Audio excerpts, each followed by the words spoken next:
Thank you, Alfred, for presenting both in vitro data and also results from clinical studies. And I do not know if I really disagree with you. I think there are a lot of areas that are uncertain, and by the end of the day, I think the presentation from Professor Langer earlier on today was very reassuring in relation to the small and maybe non-existing risk of breast cancer in healthy women even after 5-10 years of treatment. But let's discuss if there are women or if there are certain regimens that are more risky compared to others. Certainly there are women who are more risky compared to others. That is a general comment. But anyway, we come back to the magnitude of the problem. And obviously, it's important to find out, to detect really if there's a significant effect on the second most frequent cancer disease in women. So even a small impact is of clinical importance, is of general importance. Now, this is maybe difficult to see. Here are the risk factors and how much they may impact the relative risk of breast cancer in women. And I think this is more or less a basic medicine, that genetic disposition is extremely important, that impact on the body of estrogen in relation to age at third pregnancy, the number of pregnancies, full-term pregnancies, is important, as well as breastfeeding. And there are other factors such as alcohol consumption and weight, which is important, and there are social economic factors as well. And you can divide these risk factors up into non-modifiable and those you can modify. And just because of the list on the left-hand side of non-modifiable risk factors, I believe it will be very difficult to pinpoint out a specific HT regimen that will be safe for each woman, because there are these different existing predisposing factors that is really an individual thing between two women. But coming back to HT and breast cancer, we have had a long discussion, and it went on already before the WHI. We had the impression from also the observational studies that long-duration estrogen plus progesterone treatment would increase breast cancer risk. And this is one of the, first meta-analysis dealing with different types of observational studies. And 3 out of 4 came out of the analysis by giving us a small but significant increased risk of breast cancer of approximately 1.27, 1.3.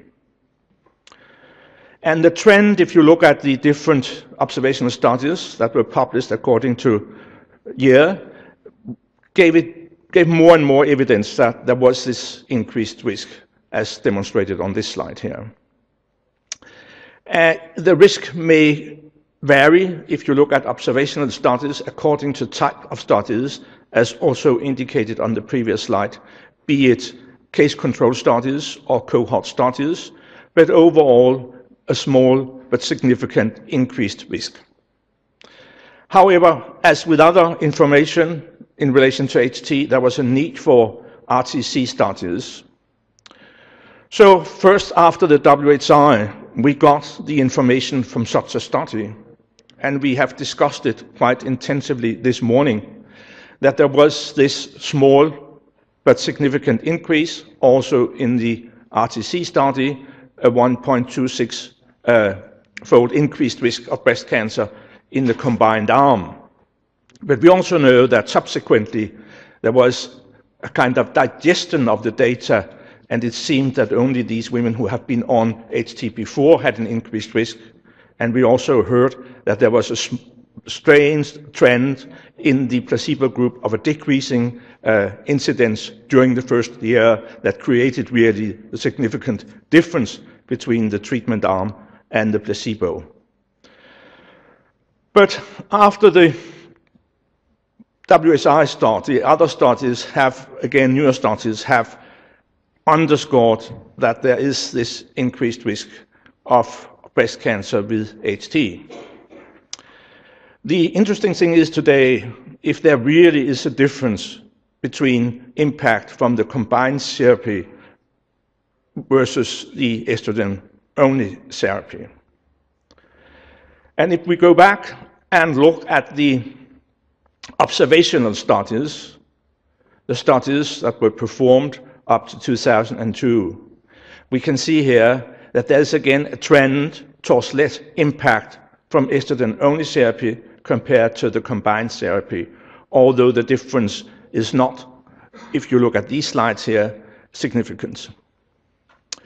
But then again, we got the results from the estrogen-only arm of the WHI trial, and here it has been demonstrated that the estrogen-only therapy did not increase risk of breast cancer in contrast to the combined arm. And recently we have got the follow-up study in the estrogen-only arm, and here we are at the rim of significance in relation to decreasing the risk of breast cancer after administering estrogen-only therapy.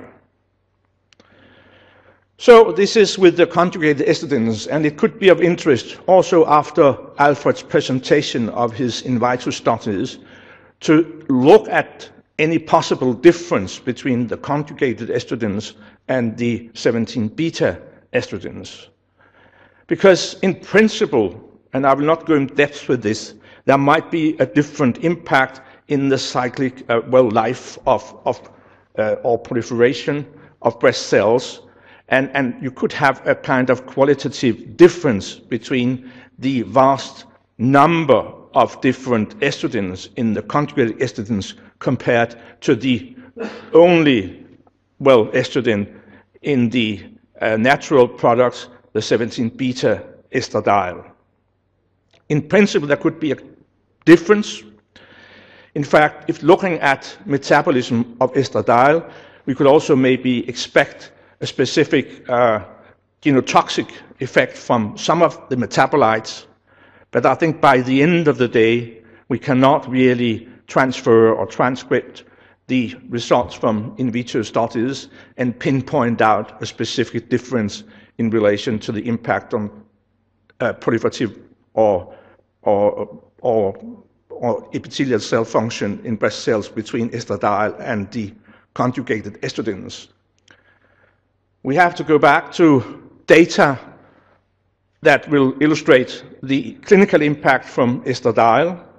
And here is an example from the Finnish register studies where the observed risk during intake of estradiol is compared to the expected from the background population. And you can see here we end up with a risk of breast cancer that is more or less similar to the one we saw from the WHI study. So also, population studies, epidemiological data will not tell us or cannot display any specific difference between 17-beta and the conjugated estrogens in their effect on breast cells. We can go to the Million Women study and look at the effect of estrogen given as 17-beta estradiol, and you can see here that, interestingly enough, the same risk was demonstrated as with the combination of CEE and progestin in the WHI study, so a higher risk with estrogen only compared to what was found in the WHI study in the estrogen only arm. The Million Women study has been criticized, and I think still it's sensitive to more criticism. At least it's difficult to understand that a lower dose of 17-beta should give the same impact as a higher dose. But these are the data, and again, at the end of the day, it seems that there is no difference between the impact on proliferation in breast cells between 17-beta and conjugated estrogens. If there is a difference, well, it seems that 17-beta estradiol has more impact, gives a slightly higher risk compared to the 17-beta, but I prefer to consider them as being equal in relation to the risk magnitude or to the lack of risk with estrogen-only therapy.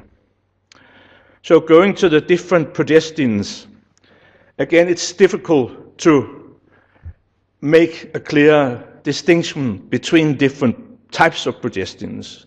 Here is the overall result from the Million Women study. It indicates that the risk is doubled with the combined therapy compared to estrogen only. But if you go to, we can skip this one, if you go to studies that are looking at the effect of specific progestins, it's difficult to tell if there is any really difference. Here's a Danish register studies comparing MPA, NITA, and LEVO, and although there are small differences, these differences do not reach the level of significance. There is a clear, dependency on treatment period, and also, again, of dose, but no difference between combination with different progestins.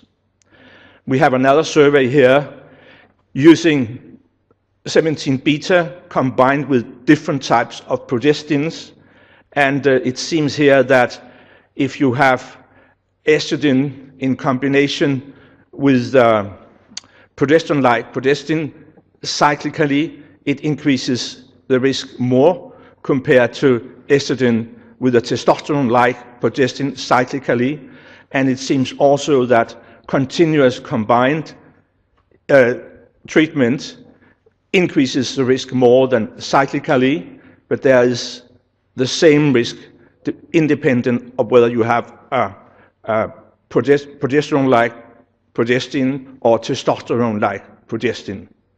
Small differences, but more based upon cyclic versus continuous combined. On the other hand, in France, we have the large E3N cohort study indicating that the progestin is of significance, because if you look at these data, including a lot of women, more than 100,000, you will see here that if you look at estrogen in combination with didestrone, you find a significantly lower risk of breast cancer compared to combination of estrogen with other progestins. So the most recent study is again the Danish one, the DOP study, where there was no difference between no treatment and treatment with a combination cyclically of norelcesterone and 17-beta estradiol after 10 years of intervention, and also no difference between the combined therapy and estrogen-only therapy. So we are, in a way, left in a kind of limbo situation if we should predict a particular woman with a particular risk in relation to HT, because there may in principle be theoretical differences between the different treatment possibilities, but it is extremely difficult to pinpoint out which one is the best. And again, we have also difficulties in predicting which women will be at the highest risk, because we have these unmodifiable factors, genetic factors, that will give an individual risk, and we cannot a priori look at the unmodifiable risk factors in a given woman, because that will take us into a genetic evaluation. But maybe in the future we will, partly based upon investigations on genetic polymorphisms, have a tool that will tell us how much risk a given woman will have according to her genetic predisposition, then we can modify the modifiable factors, and we can combine it with information from clinical studies, and in this way decrease the clinical risk as much as possible. Thank you.